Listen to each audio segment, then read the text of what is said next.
There is no defense because Speaker Martin Romualdez is not guilty.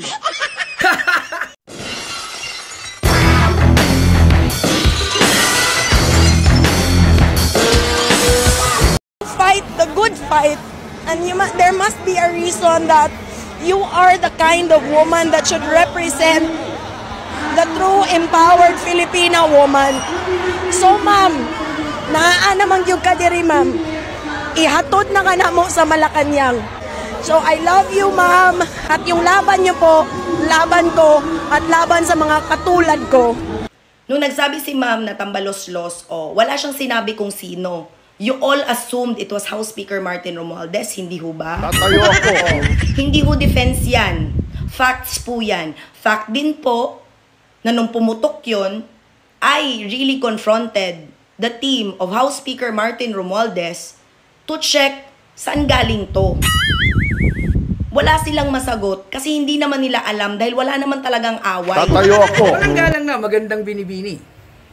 Parang iilan na lang kayo na nagkukubli o nagtatago na wala talagang away o kaguluhan. Wow! Parang hindi naman tayo nagsisiyasat o nakikiramdam o meron din tayong, katulad mo ang sinabi mo, na kumukumpronta sa mga malalapit at nandyan sa paligid ng political arena. Grabe. Ang ganda na nung umpisa natin eh. Yung iyak na damang-dama sa pagsuporta sa Unity Team. Uulitin ko lang. Ang Unity Team ay Marcos at Duterte. Hindi ngayon, diyaan sa inyong pinagsisilbihan. Sabi mo nga, hindi naman trabaho.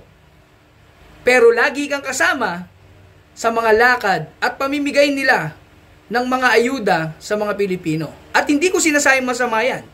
Never ako magiging against dyan. Kung yan ay makakatulong, mas maganda. Direkta sa tao at walang halong pamumulitika.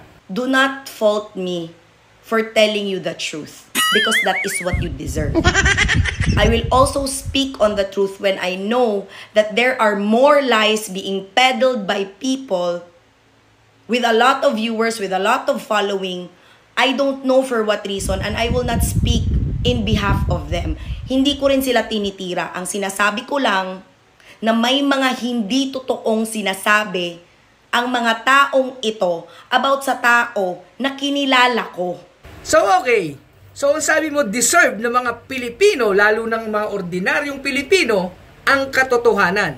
Pero iilan na lang kayo na hindi pa sinasabi ang katotohanan. Sabi mo, ibang-iba ito sa taong kinilala mo dyan sa loob ng Kongreso.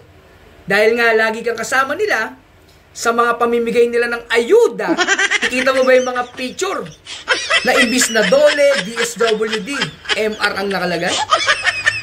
Ang kahirapan kasi dito sa mga Pilipino, dahil may mga sinabi, ang mga certain na mga tao about, di ba, Speaker Martin Romualdez, di ba, maniniwala kayo. Ako, Diyos ko Lord, rinig ko yan lahat, basa ko yan lahat. Kaya lahat ng binabasa ko, hinahanapan ko kung totoo ba talaga. And I'm sorry about this specific fight. There is no defense because Speaker Martin Romualdez is not guilty. Okay, sige na, hindi na guilty. Wala na tayong pag-uusapan dyan, guilty or not.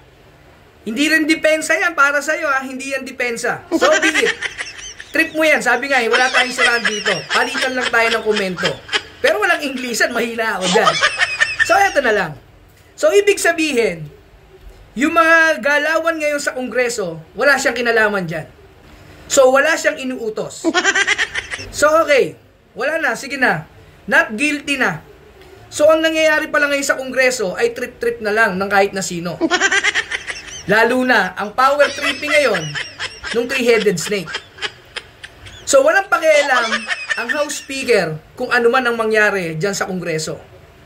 Yung mga kaguluhan ngayon, yung pagtanggal ng budget, sinasabi mo nga, may bicameral naman, meron naman, tapos mabivito. Kung gustong tulungan ng presidente, pwedeng i-veto niya yan. Pero wala na eh. Ayaw na ng vice president yan. Pero kung sasabihin mo sa amin na not guilty, yan ngayong hindi mo raw dinidepensahan, kayo na lang ang maglukuhan. Parang katulad ng inyong mga propaganda, sorry for the word, yung ganito. Wow! Sabaw! Anak ng bato ka sa manok. Itanong mo rin sa kanya. Dahil sabi mo nga, yung team niya, nakukumpronta mo. Pakitanong nga kung nasaan siya during Yolanda, before, during, saan siya? Nandun ba siya kay Uncle Sam? Kaya wag mo kaming paandaran ng mga ganyang-ganyang ek-ek-boreche. Hindi kasi kami naniniwala kasi kitang-kita sa mata na hindi tayo nagsasabi ng totoo. Tatayo ako. Puro tayo pa imbento kamo. Sabi mo, imbento dito, imbento doon. Diyos ko, mahabaging langit. Lahat ng kaalyado, lahat ng hindi pipirma, lahat natatakot ngayon sa liderato ng Kamara. Ultimo nga yung isang congressman na merong proyekto na ngayon ay meron ng ikinakaso laban sa kanya na bumaligtad na. Nagparo-parogy na naman siya, di ba? Kaya kita nyo, halatang halata ang galawan. Uulitin ko nga, meron akong mga kongresistang nakausap na kailangan nilang sumunod sa liderato dahil kung hindi, sila naman ang babalikan ng power trip ng liderato. At sabi mo, lahat ng sinasabi mo ay fact. Ngayon, sino ang paniniwalaan namin? Si Jam Magno ba? O si Jam Magno ba? Panoorin nyo mga old school. By some stroke of miracle, Franz Castro, instead of hitting the government, went to House Speaker Martin Romualdez and asked him for help. How ironic. Tiyaw mo na, pwede palang ganon. Pwede naman palang humingi ng maayos na hindi bumibira. Trust me, muntik ako ma-heart attack nung narinig ko. So I wanted to also see if that was true. And totoo nga. How ironic. I was there in Balayan, Batangas when Franz Castro, Raul Manuel, and the rest of their ilk of the Makabayan Black sat with me. Because I was there, House Speaker Martin Romualdez to my left. How ironic. Ang Makabayan Black, ang number one mga beshi wep ng totoong human rights violators ng Pilipinas. So I do hope the Makabayan Bloc does not go back into Congress. Sana walang niisa sa kanila o itong mga party list nilang manalo. I was there in Balayan, Batangas when Franz Castro, Raul Manuel, and the rest of their ilk of the Makabayan Black sat with me. Because I was there, House Speaker Martin Romualdez to my left. Do you really think hindi namin nakikita ang ginagawa ninyo, Makabayan Black? For House Speaker Martin Romualdez, I chewed and I swallowed. Why? Because I realized that this was what unity was all about. How ironic. Alam mo na patuwa sa manok. Ngayon, sabihin mo sa amin, kanino kami maniniwala ngayon? Nasaan yung fact ngayon dito? Lahat na lang ngayon nang dumidikit sa Speaker of the House. Wow, pwede na. Samantalang dati, galit na galit ka. Sino ngayon ang paniniwalaan namin? Kayo mga ka-old school, sino ang paniniwalaan nyo sa dalawang Jam Magno? Sino ngayon ang paniniwalaan natin? Sino ngayon ang nagsasabi ng totoo? Hindi raw siya dumidepensa.